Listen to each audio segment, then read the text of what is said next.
Irmãos, eu sou assembleano, eu não consigo iniciar a fala sem falar a paz do Senhor. A paz do Senhor a todos os irmãos. E eu quero mais uma vez agradecer aqui o carinho de vocês. Primeiro o Henrique pelo convite, mas também toda a equipe pastoral, os irmãos que foram também me receber no aeroporto. Toda a recepção maravilhosa que vocês têm dado aqui. E conhecendo aqui Campo Grande pela primeira vez, uma cidade realmente muito bonita, e Deus abençoe esse trabalho lindo que vocês estão fazendo aqui.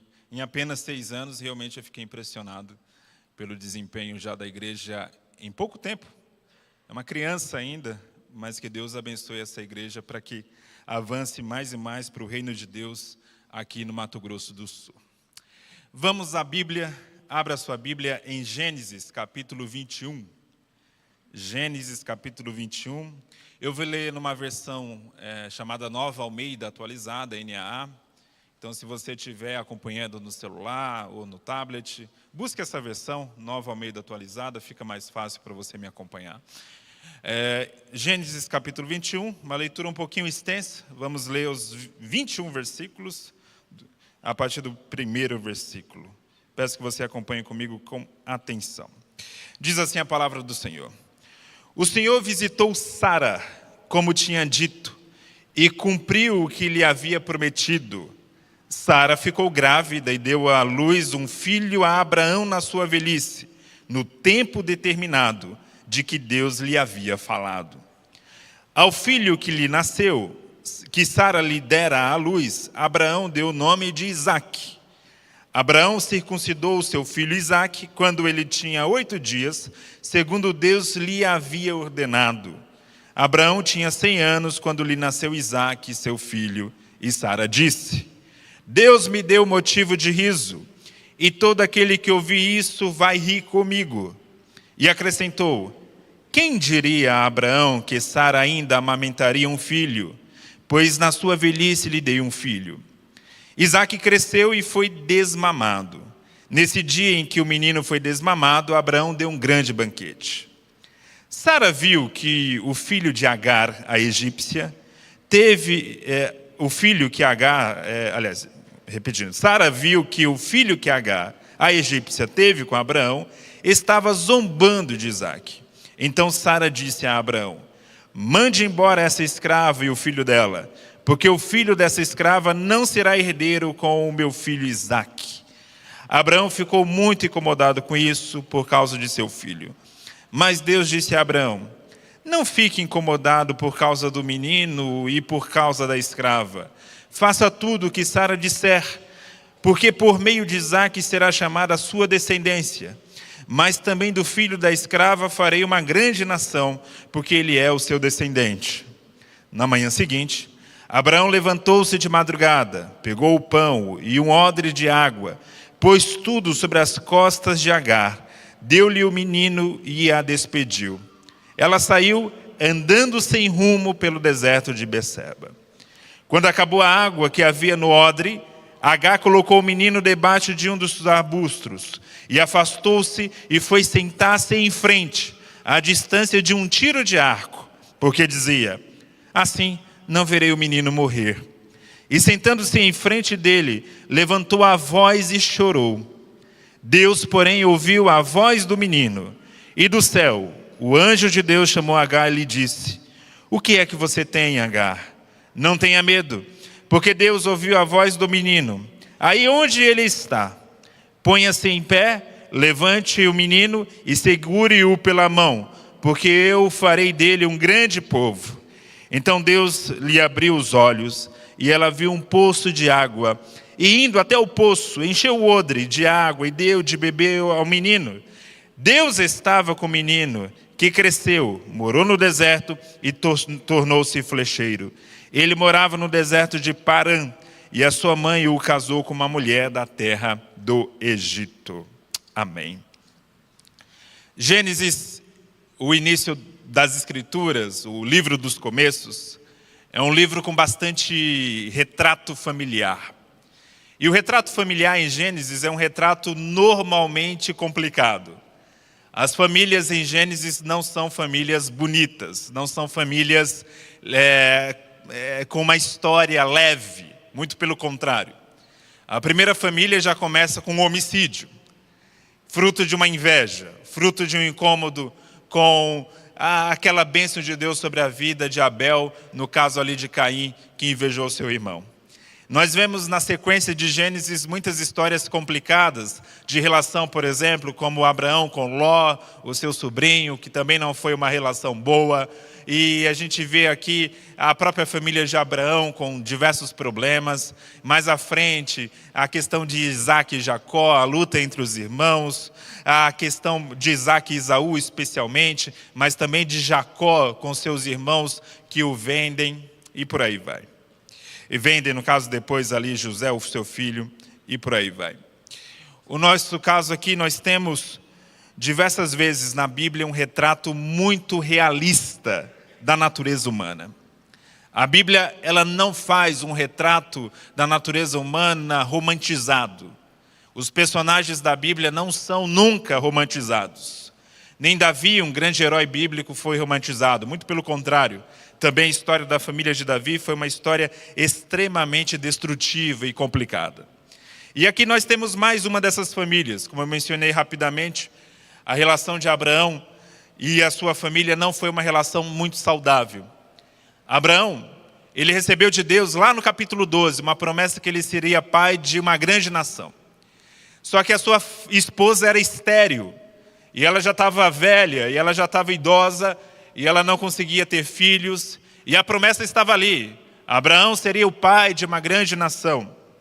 E naquela típica ansiedade humana, Sara arranjou uma solução para que a promessa de Deus se cumprisse.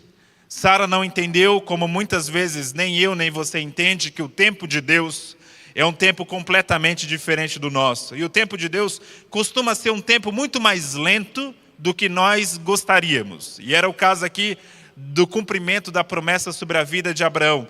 A vida de Abraão, ali, a ideia dele se tornar um pai de uma grande nação, não estava se cumprindo. E aí, no capítulo 16 de Gênesis, nós vemos a história de que Sara arranja uma solução. Ela pega a sua escrava, ela pega a sua empregada, Agar, que era uma egípcia, e ela dá a Abraão como uma concubina, dá a Abraão ali aquela mulher, para que aquela mulher gerasse um filho, Abraão, e assim a promessa de Deus pudesse se cumprir. E quando isso acontece, e é terrível você imaginar que uma pessoa é tratada meramente como uma barriga de aluguel, quase como um objeto, foi como Agar foi tratada aqui. Ela era uma empregada que, olha, vai ser dada ao seu patrão para gerar um filho. E só que também para Agar foi uma grande oportunidade ao mesmo tempo. Ela agora era mãe de um filho do patriarca. E naquela cultura era uma posição de status. Ela estava saindo da posição de escrava, da posição de empregada, da condição de serva, para ser aquela que foi a única que gerou um filho para aquele grande patriarca que era Abraão. E quando isso acontece, ela se enche um pouco de orgulho disso. Ela fica um pouco petulante com isso. E ela começa meio que jogar na cara de Sara, que era agora ela a mãe, ela que gerou um filho, o filho mais velho, o filho mais importante para Abraão. E com isso, Sara ficou extremamente indignada e nervosa. E Sara começou a infernizar literalmente a vida de Agar. E isso foi tão intenso que Agar fugiu da casa de Abraão. E ali Agar, quando ela está no deserto, ela tem o primeiro encontro com o anjo de Deus, que vai aparecer aqui novamente no capítulo 21. E ali o anjo de Deus manda que ela volte para a casa de Sara.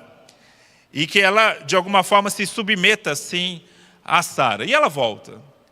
E aquela criança, Ismael, vai crescendo ali no meio da família de Abraão. Ele vai se desenvolvendo, ele vai se tornando até então o seu único filho. Até que chega esse dia de Gênesis capítulo 21, que nós aqui lemos, que é o dia que o Senhor visita a Sara. E no dia que o Senhor visita a Sara, olha como o texto bíblico começa. O texto bíblico aqui tem uma riqueza poética incrível. O texto começa dizendo que o Senhor visitou a Sara. É como se o texto falasse, até uma tradução possível, o Senhor se lembrou de Sara. O Senhor cuidou de Sara, como havia dito, e cumpriu o que havia prometido. É como se o texto batesse na tecla, olha, aquela ansiedade de Sara de gerar um filho, é uma ansiedade que não tinha lugar. Por quê? Porque o Senhor é o Senhor que cumpre a palavra. Ele havia prometido e chegou o dia que ele cumpriu. Veja que o texto destaca isso 2 vezes. O Senhor visitou, como tinha dito, e cumpriu, como havia prometido. Há uma ênfase aqui. Uma ênfase que Deus cumpre aquilo que Ele fala. E aí, diz o texto que Sara ficou grávida e deu luz um filho a Abraão na sua velhice. E olha o versículo 2, destaca, no tempo determinado. Não foi no tempo que Sara esperava, não foi no tempo que Abraão esperava, mas foi no tempo determinado. Ao filho que lhe nasceu, que Sara deu à luz, e Abraão deu o nome de Isaque. Aqui está um ponto bem interessante, porque quando lá atrás, o anjo do Senhor fala a Abraão que ele seria pai, e que Sara geraria um filho, naquele momento Sara riu. Mas o seu riso foi um riso de incredulidade. Ela riu porque ela não acreditou que ela poderia ser mãe já na idade que ela estava. E aí, quando Isaque nasce, Abraão dá a Isaque o nome de Eli. Isaque no hebraico significa ele ri. E aí, Sara, ela trabalha com essa ideia do nome aqui de Isaque, e ela diz no versículo 6, que Deus me deu um motivo de riso. Literalmente ela está falando, e Deus me deu um Isaque, e Deus me deu aquele que ri. E todo aquele que ouvir isso vai rir comigo. Um sentimento que aparece muito nesse texto é essa alegria que produz riso. Chegou aquele momento especial que agora eu posso rir.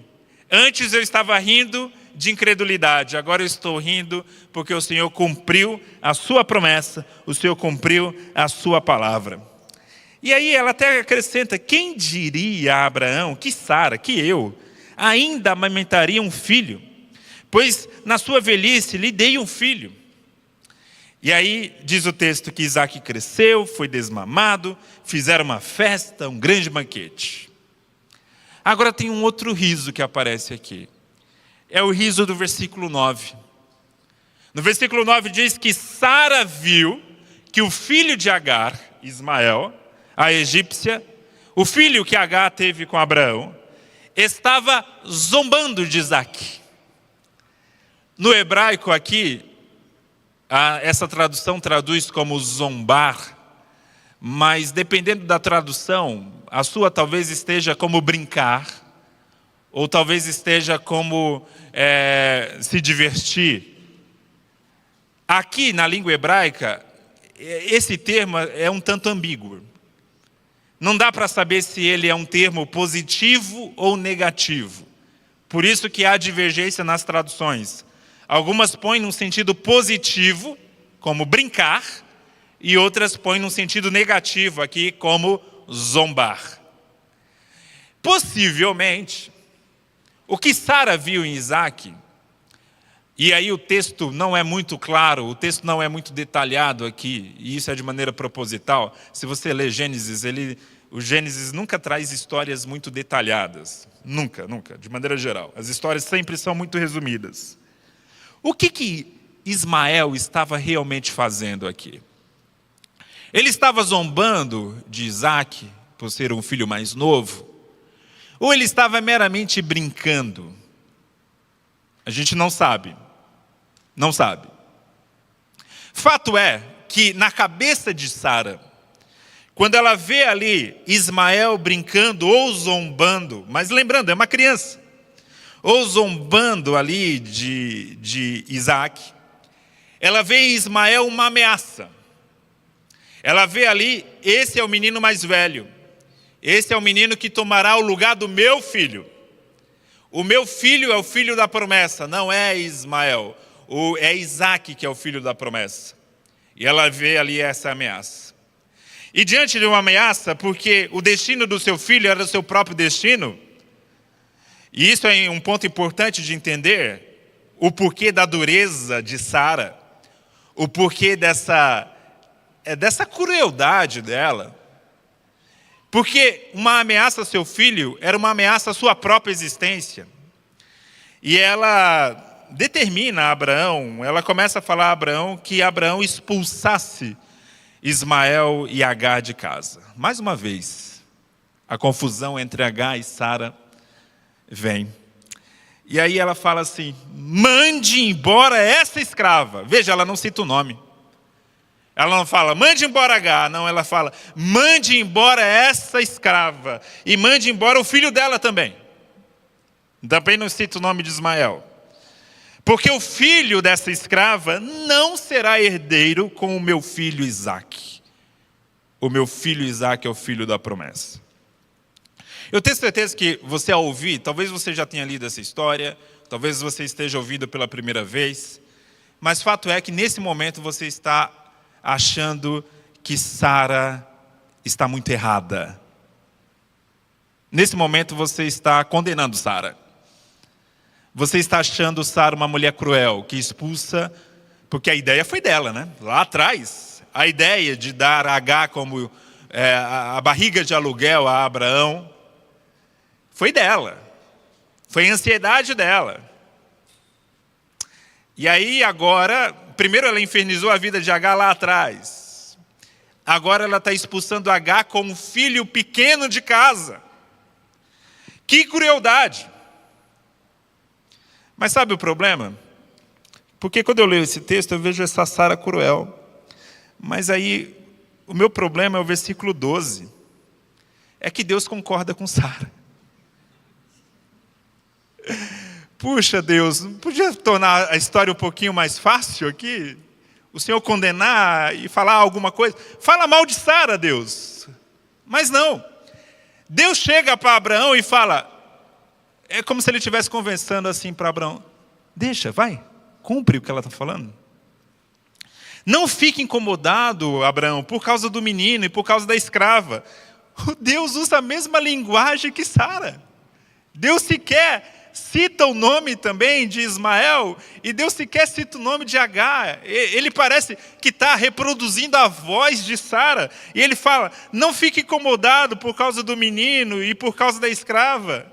Faça tudo o que Sara disser, porque por meio de Isaque, Deus está concordando com Sara, é por meio de Isaque que será chamada a sua descendência. Mas, tem mais.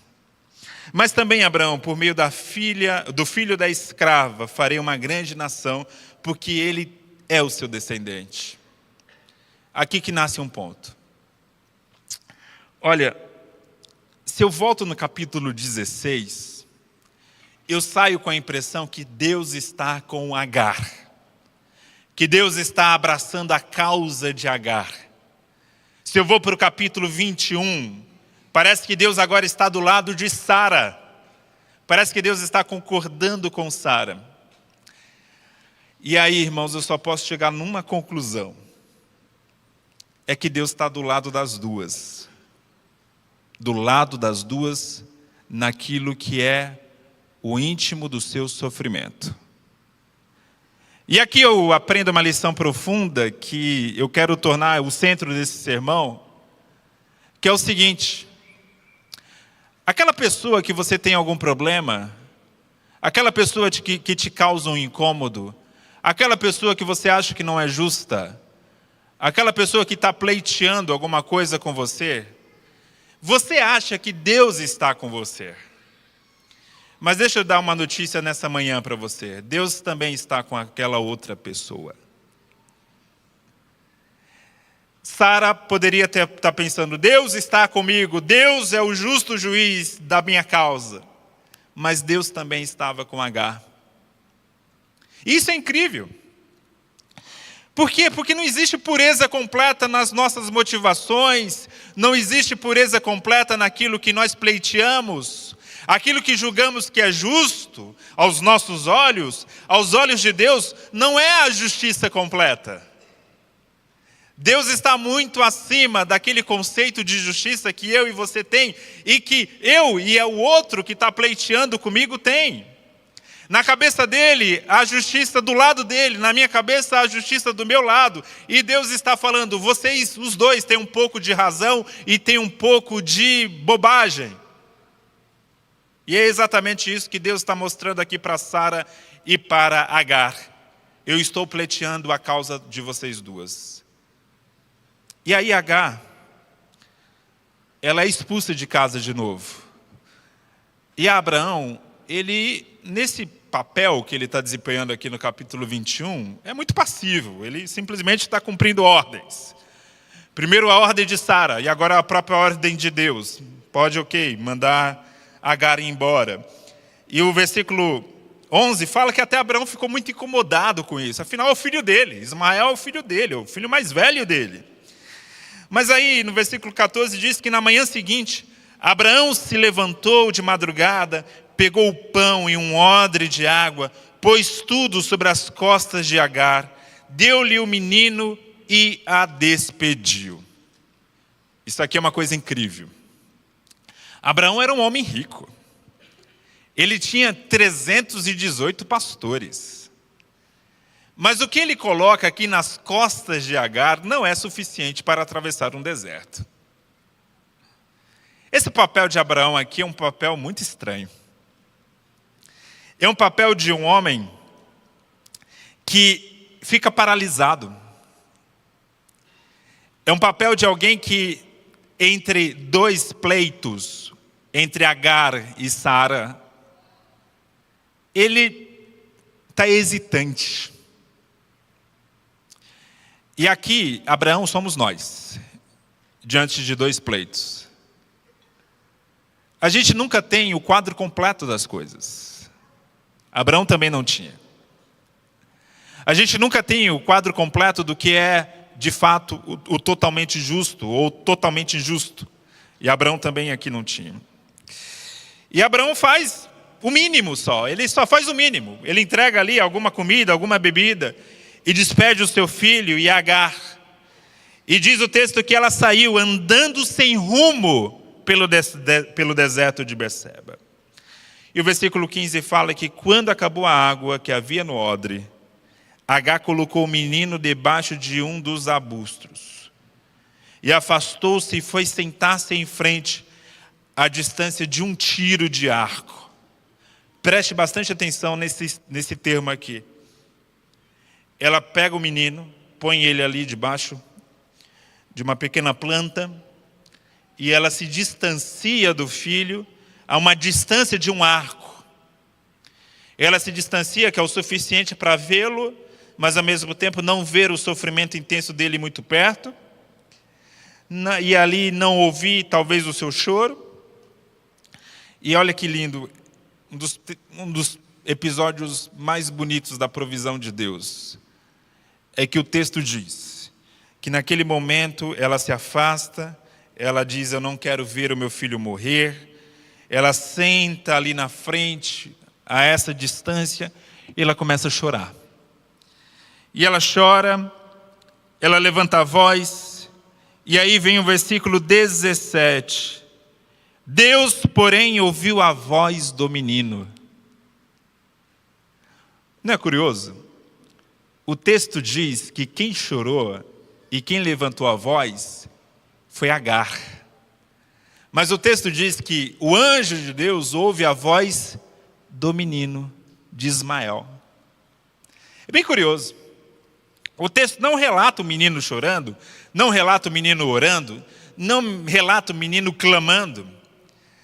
Mas havia ali o anjo de Deus ouvindo a sua voz, porque no pleito de Agar, no seu sofrimento intenso, havia uma outra pessoa em jogo, que era o seu filho Ismael. O sofrimento daquele menino, um menino também rejeitado, não estava ainda aqui no holofote, no jogo. Mas agora está. Deus é um Deus que vê todo tipo de sofrimento, ainda que seja um sofrimento oculto. Um sofrimento escondido. A gente vê isso muito em problema familiar. Às vezes os pais estão com um sofrimento muito intenso, diante de um pleito, diante de algo que eles julgam, justo ou injusto. E as crianças ali caladas estão absorvendo aquilo e estão absorvendo de maneira intensa também, mas no seu íntimo, no seu interior. E Deus, pelo meio do seu anjo do Senhor, está também ouvindo o clamor do menino. E ele ouviu aqui o clamor de Ismael. E aqui é uma brincadeira no hebraico, porque o nome Ismael é Deus ouve. Quando o texto diz aqui que Deus, porém, ouviu a voz do menino, há um jogo de palavras aqui. É como se falasse Ismael, Ismael, Deus ouve. Deus ouve a voz do menino. O menino sem nome, que Sara não dá nome para ele. Que o próprio Deus, quando fala com Abraão, não dá nome para ele. Mas o nome dele é o ressoar do final dessa história. Deus ouve a voz de Ismael, porque Deus ouve. E Deus ouve a qualquer tipo de clamor, de dor e de injustiça. E era o caso aqui de Ismael. E Ismael, diz o texto, que o anjo fala para Agar, Deus ouviu a voz do menino, não tenha medo, porque ele está aqui, ele está protegido, ponha ele de pé, segure ele pela mão, porque eu farei dele um grande povo, eu farei dele uma grande nação também, Agar. A promessa não está morta.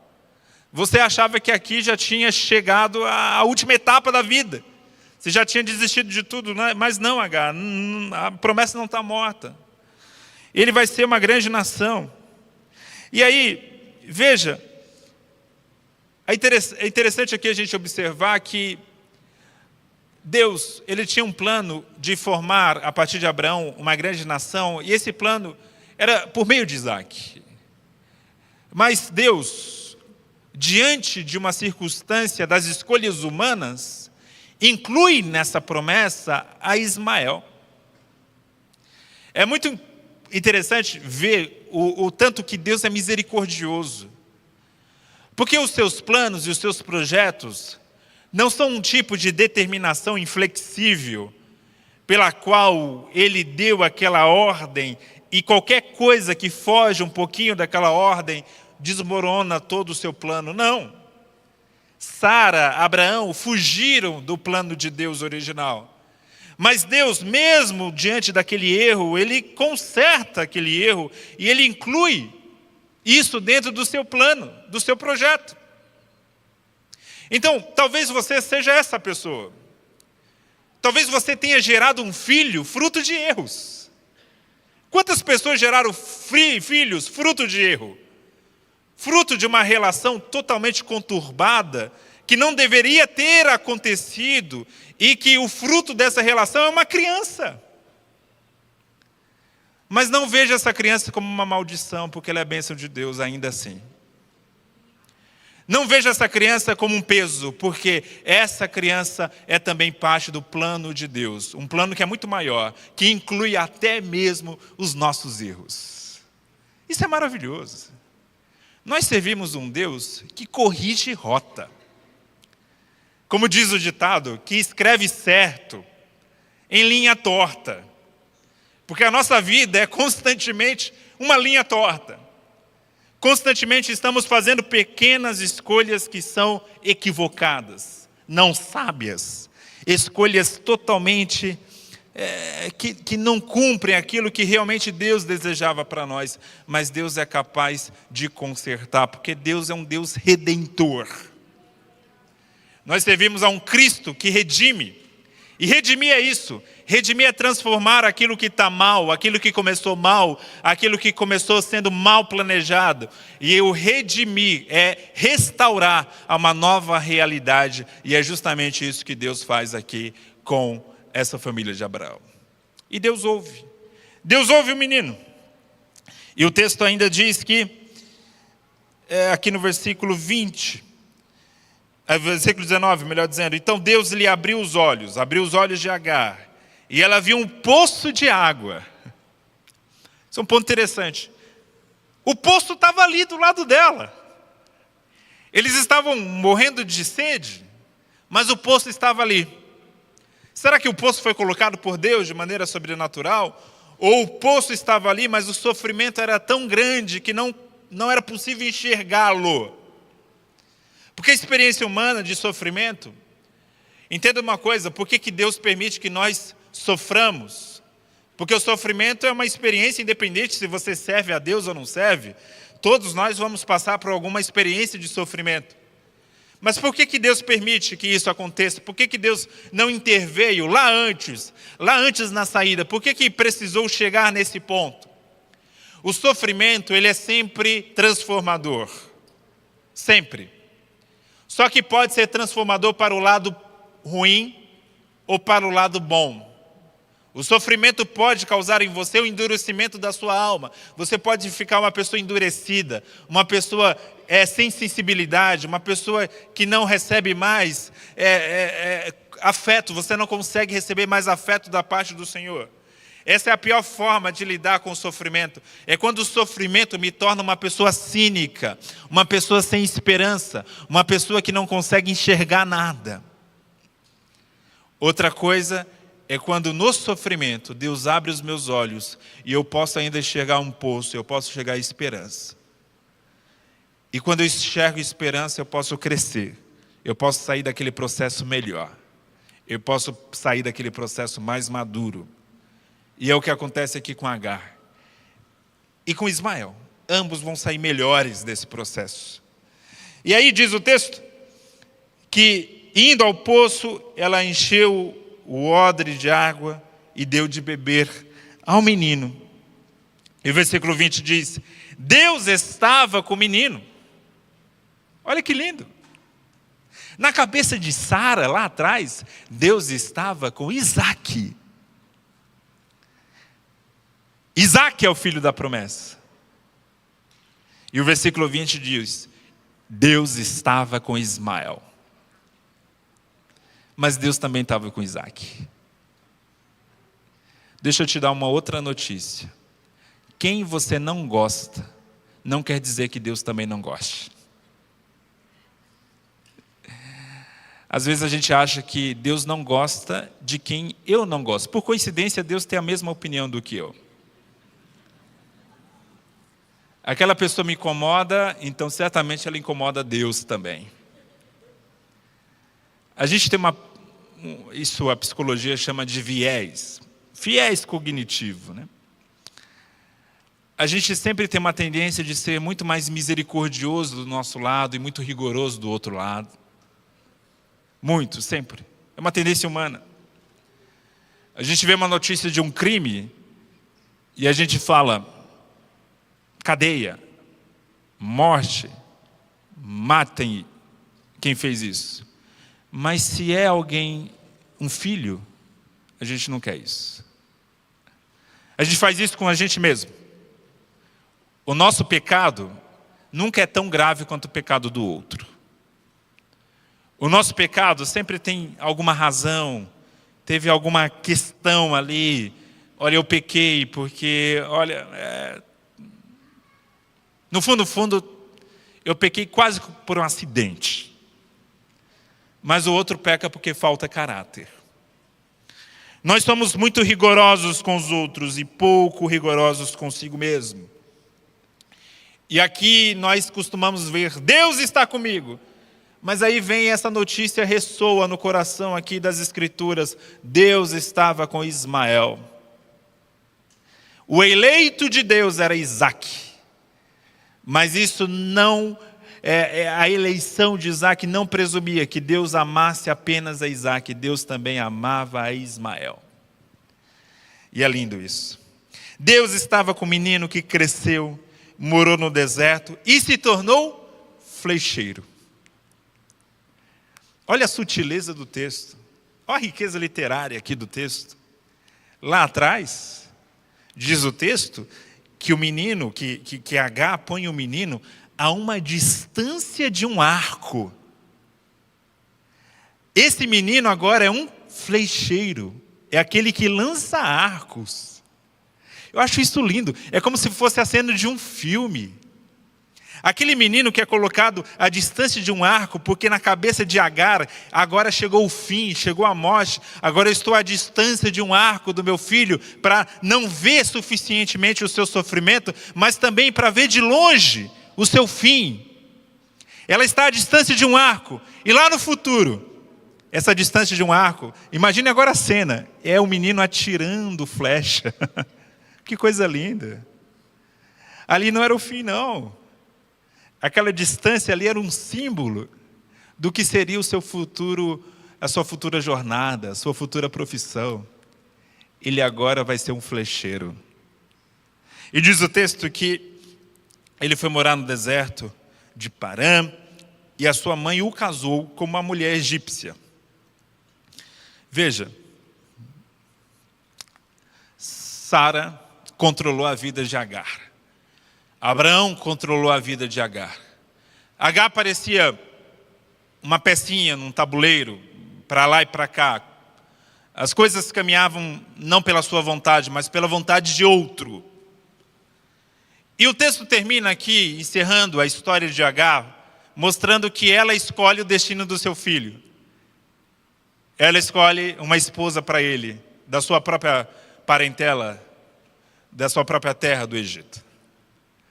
É lindo isso porque agora parece que Agar assume a jornada de alguém e ela agora está no controle das coisas. Até então ela não estava. Então a vida dela não se resumiu a ser uma peça num tabuleiro. Ela agora está, de alguma forma, determinando a caminhada da sua jornada e da jornada da sua família. Esse texto lindíssimo, irmãos, de Gênesis mostra algumas grandes verdades para a gente. Primeiro, a gente pode estar ansioso com a promessa de Deus, mas ela só vem no tempo determinado. Segundo, às vezes o sentimento humano, ele pode ser bom ou ruim. Eu posso rir de incredulidade, eu posso rir de zombaria, eu posso rir como um riso cínico, mas também aquele riso cínico um dia pode ser transformado pelo Senhor em um riso de alegria real, que é o que aconteceu aqui com Sara. O seu primeiro riso foi o riso cínico e incrédulo, o seu segundo riso foi um riso realmente intenso, um riso de alegria. Deus me deu motivo para rir, é o que ela fala. Nós também vemos aqui que aquele sentimento que em nós causa algo tão bom, como é o riso aqui de Sara. O riso da criança, o riso de Ismael, causa a ela um incômodo. O seu riso te causa bem, mas talvez o riso do outro te cause um mal. E isso pode tornar você uma pessoa bastante justa.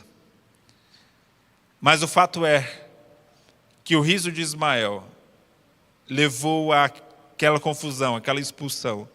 Mas Deus ouviu o menino. Deus cuidou do menino. É aquilo que eu falei, irmãos. O que eu estou pleiteando aqui, como justo, e o outro também está achando que é justo.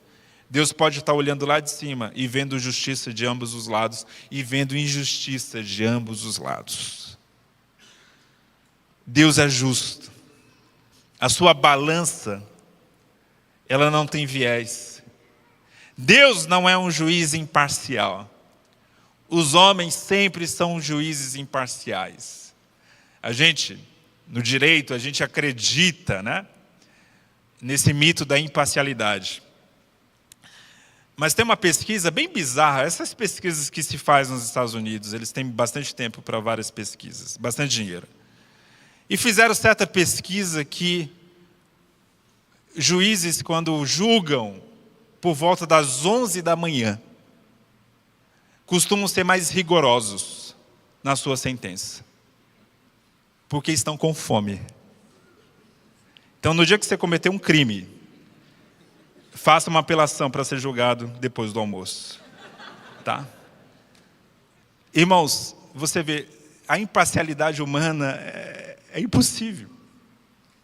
É impossível. É um ideal que a gente busca, especialmente em profissões como essa, como ser um juiz.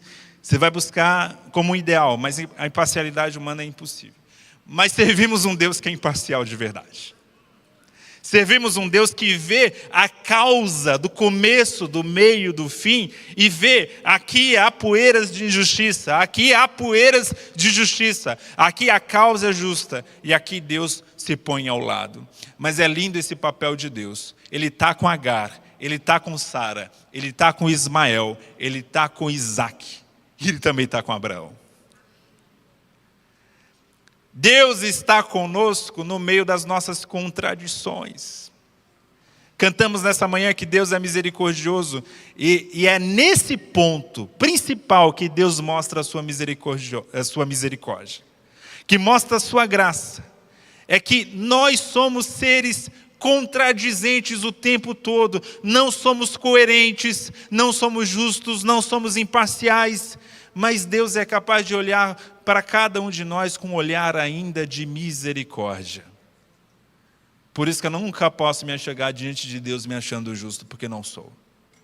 Porque por melhor que eu faça, por melhor que eu seja, tudo que eu fizer de obra boa, como disse Jesus, será ainda trapo de imundícia diante da justiça e da imparcialidade de Deus.